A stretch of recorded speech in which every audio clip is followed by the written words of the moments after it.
Latest news updates కోసం ఇప్పుడే download చేసుకోండి మీడియా ఎఫెక్ట్స్ యాప్.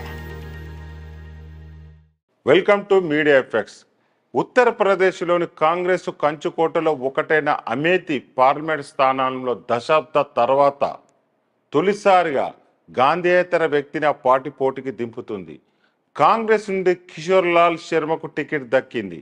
బీజేపీ అభ్యర్థి కేంద్ర మంత్రి స్మృతి ఇరాన్తో ఆయన తలబడబోతున్నారు. దీంతో ఆయన ఎవరన్న ఆసక్తి అందరిలోనూ నెలకొంది. గాంధీల కుటుంబానికి అత్యంత సన్నిహితుడైన కిషోర్ లాల్ దశాబ్దాలుగా వారి వెంటే ఉన్నారు.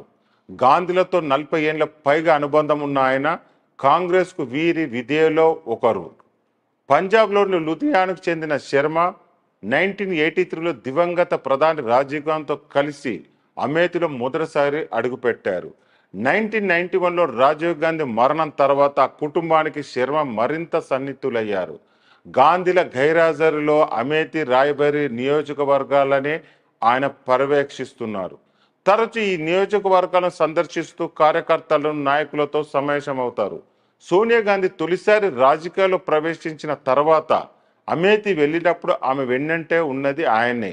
రాహుల్ గాంధీ కోసం అమేథీని వదిలి రాయ్బరేలీ నుంచి పోటీ చేసినప్పుడు యువరాజు వెంట ఉన్నది కూడా కిషోర్ లాల్ శర్మనే.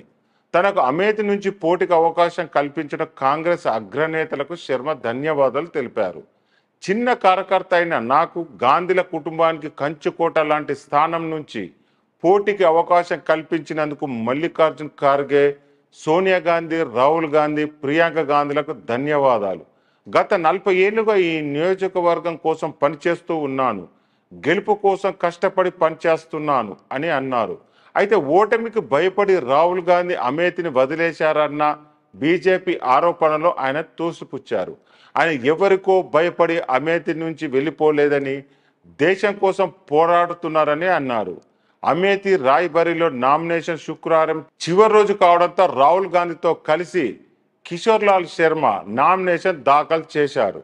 5వ దశ ఎన్నికల్లో భాగంగా అమేథీ, రాయ్బరేలీ స్థానాలకు ఈ నెల 20న పోలింగ్ జరగనుంది.